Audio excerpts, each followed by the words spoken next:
ধর্মঘটটা হলো মানুষের শেষ হতিয়ার। হ্যাঁ, আইনে তো আমি আগেও বলেছিলাম, আইনে রিভিউয়ের প্রসেস আছে, রাজ্য সরকার এটা করতে পারে, এখানে কারোর ভয় পাওয়ার কিছু নেই।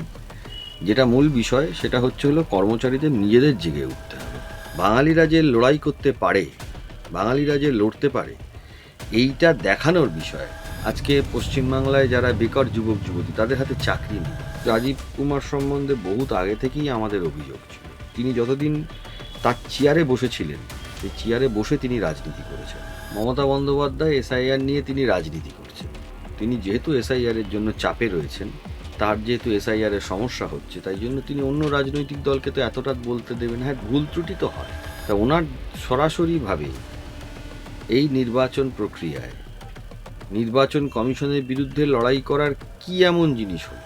শিক্ষা দুর্নীতি হয়েছে, সেইখানে 5 বছর এক্সটেনশন করা হলো বয়সের ক্ষেত্রে। কিছু তো সাহায্য হবে। দেখুন, অনেক জেনুইন ক্যান্ডিডেটের তো ভবিষ্যৎ ধ্বংস হয়ে গেছে, এটা তো অস্বীকার করার জায়গা। স্যার, রাজ্য সরকার আবারও সুপ্রিম কোর্টে রিভিউ পিটিশনে যেতে চলেছে, এমনই বক্তব্য বিভিন্ন জায়গাতে উঠে আসছে। এবার এইখানে সরকারি কর্মচারীদের ভয়, যদি এমনটা আদৌ হয় তাহলে তো সেই আবার তারিখের পর তারিখ এই ঘটনাটা আবার ঘটার একটা ভয় রয়েছে। না না না, রিভিউ পিটিশন চেম্বারে হয়, অর্ডারটা কার্যকর হতে আইনগতভাবে একটু সময় লাগছে, এটা এমন কিছু বড় ব্যাপার না, এটা কার্যকর হবেই রায়। সুপ্রিম কোর্টের এটা ফাইনাল রায়, তো সেখানে রাজ্য সরকার। তবে হ্যাঁ, আইনে তো আমি আগেও বলেছিলাম, আইনে রিভিউয়ের প্রসেস আছে, আইনে আপনার আরও কিছু চেষ্টা রাজ্য সরকার করতে পারে, যেমন কিউরিটিভ আছে, এগুলো তো আইনে বলা আছে।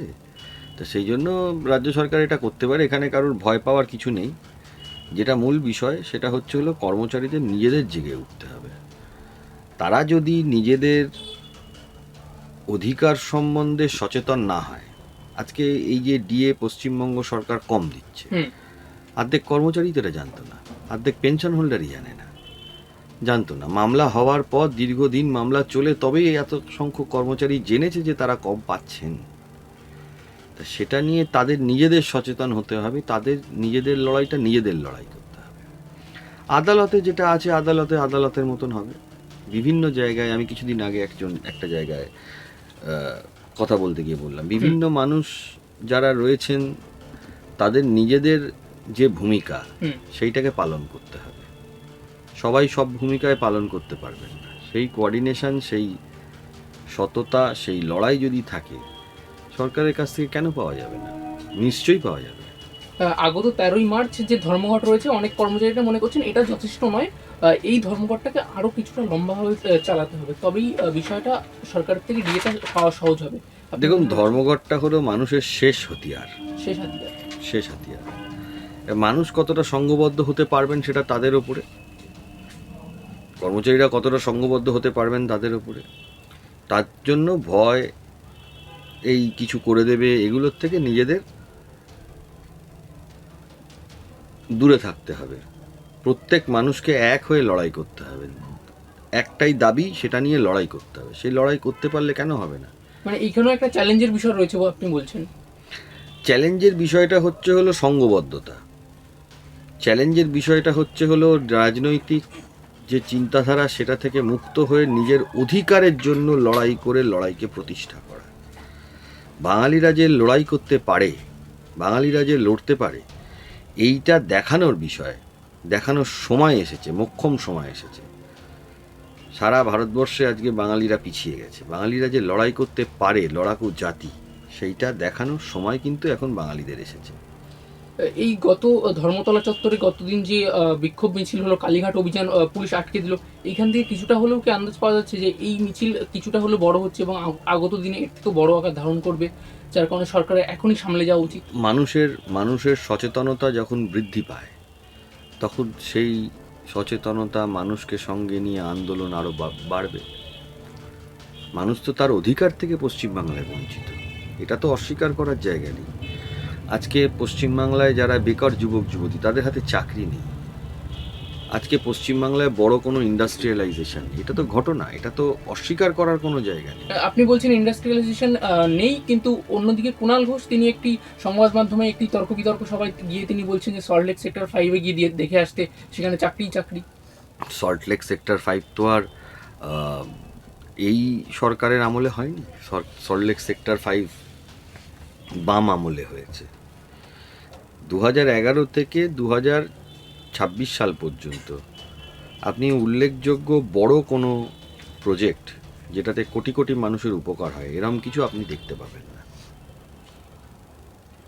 কিন্তু এই সরকার তো সেই কথা মানছে না। অন্যদিকে আবার মুখ্যমন্ত্রী মমতা বন্দ্যোপাধ্যায় এসআইআর এর বিরুদ্ধে আবারও নেমেছেন। তিনি এবার ধর্মতলা চত্বরে তিনি ধর্নায় বসছেন। মমতা বন্দ্যোপাধ্যায় এসআইআর নিয়ে তিনি রাজনীতি করছেন। তিনি যেহেতু এসআইআর এর জন্য চাপে রয়েছেন, তার যেহেতু এসআইআর এর সমস্যা হচ্ছে, তাই জন্য তিনি অন্য রাজনৈতিক দলকে তো এতটা বলতে দেবেন। হ্যাঁ, ভুল ত্রুটি তো হয়, নামে স্পেলিং ভুল, এই ভুল সেই ভুল হয়, সেগুলো তো আইনি প্রক্রিয়া আছে। তা ওনার সরাসরিভাবে এই নির্বাচন প্রক্রিয়ায় নির্বাচন কমিশনের বিরুদ্ধে লড়াই করার কি এমন জিনিস হলো? নিশ্চয়ই তিনি চাপে আছেন, তাই জন্য করছেন। এটা কি এই ডি আন্দোলনকারীদের জন্য একটা মোক্ষম সময়? মমতা বন্দ্যোপাধ্যায় এমনিতেই চাপে আছেন এসআইআর এর জন্য, এইখানে একটা মোক্ষম সময়। দেখুন, আমি আবারও বললাম যে বাঙালিরা অনেক দিনই লড়তে ভুলে গেছে। মানুষকে এটা বুঝতে হবে, এটা করে দেখানোর কিছু সময়। তাদের লড়াইয়ের করার যে মোক্ষম সময় সেটা আসছে, এবং মানুষকে কিছু করে দেখাতে হবে। মানুষ যদি কিছু করে না দেখাতে পারে, তাহলে মানুষকে, বাঙালিদেরকে মানুষ সেইভাবে গ্রহণযোগ্যতা হারিয়ে ফেলবে। আজকে বাংলায় সাদা খাতায় চাকরি হচ্ছে, বাংলায় যত উল্টোপাল্টা কাজ হচ্ছে, চুরি হচ্ছে, এগুলোর বিরুদ্ধে আমাদের লড়াই। কিন্তু মানুষকে তো এটাও বুঝতে হবে স্যার যে এটা অন্য কারোর জন্য না, নিজের ভবিষ্যৎ প্রজন্মের জন্য। এটাই বাঙালির জন্য, বাঙালির জন্য বাঙালিকে লড়াই করতে হবে। বাঙালির জন্য তো অন্য কেউ লড়াই করতে পারবে না। কর্মচারীদের জন্য কর্মচারীদের লড়াই করতে হবে। আইন আদালত তো আছে, তারা আইন আদালতের গতিতে চলবে। বাঙালির জন্য বাঙালিদের লড়াই করতে হবে, এইটা হচ্ছিল সব থেকে মূল বিষয়। আরেকটা বিষয় স্যার, এই যখনই ডি আন্দোলনকারীরা রাস্তায় নামছেন, বিভিন্ন জায়গায় মিছিল করছেন, পুলিশকে দেখা যাচ্ছে একদম সামনে এসে তাদের সে ব্যারিকেড দিয়ে দিচ্ছে, তখনই ডি আন্দোলনকারীদের তরফ থেকে একটা স্লোগান উঠে আসছে, পুলিশ তুমি উর্দি ছাড়ো, তৃণমূলের ঝান্ডা ধরো। ঠিক এই সময় তৃণমূলের তরফ থেকে রাজ্যসভায় সাংসদ করা হচ্ছে প্রাক্তন ডিজিকে। এই বিষয়টা কি আমাদের তো এই রাজীব কুমার সম্বন্ধে বহুত আগে থেকেই আমাদের অভিযোগ ছিল। পুলিশে সবাই নয়, একটা অংশ পুলিশ অফিসার তারা তো পুরো তৃণমূলই করেন। স্লোগানটা যে যারা দিচ্ছেন তারা যে ভুল স্লোগান দিচ্ছেন তা তো নয়। সেই স্লোগানটা এখানে প্রমাণিত হচ্ছে। স্লোগানটা প্রমাণিত হচ্ছে বিষয়টার থেকে। দেখুন, রাজনীতি যে কেউ করতেই পারে। রাজনীতিতে অনেকে গেছেন, অনেক পুলিশ অফিসারও গেছেন, অনেক ভালো ভালো মানুষও গিয়েছেন, সেটা বিষয়টা তা নয়। কিন্তু তিনি যতদিন তার চেয়ারে বসেছিলেন, সেই চেয়ারে বসে তিনি রাজনীতি করেছেন, সেইটার বিরুদ্ধে আমাদের লড়াই। রাজনীতি তিনি করতেই পারেন, চাকরি ছেড়ে রিটায়ারমেন্টের পর কেউ রাজনীতি করতেই পারেন, দেশ সেবা করতে পারেন, তাতে অসুবিধা নেই। কিন্তু চেয়ারে বসে রাজনীতি করেছেন, আমাদের সেইটা নিয়ে আপত্তি। স্যার, একদমই আলাদা একটা বিষয়। অমিত শাহ তিনি আজ বঙ্গোপসাগরে ছিলেন, তিনি ঘোষণা করলেন যে সমস্ত দুর্নীতি এই সরকারের জন্য, যে শিক্ষা দুর্নীতি হয়েছে সেইখানে 5 বছর এক্সটেনশন করা হলো বয়সের ক্ষেত্রে। এই বিষয়টা যে চাকরি প্রার্থী তাদের কতটা সাহায্য করবে? কিছু তো সাহায্য হবে। দেখুন, অনেক জেনুইন ক্যান্ডিডেটের তো ভবিষ্যৎ ধ্বংস হয়ে গেছে, এটা তো অস্বীকার করার জায়গা নেই। টেন্টেড যারা ক্যান্ডিডেট তারাও নিজেদেরকে জেনুইন বলে চালানোর চেষ্টা করছে, এটাও তো অস্বীকার করার জায়গা নেই।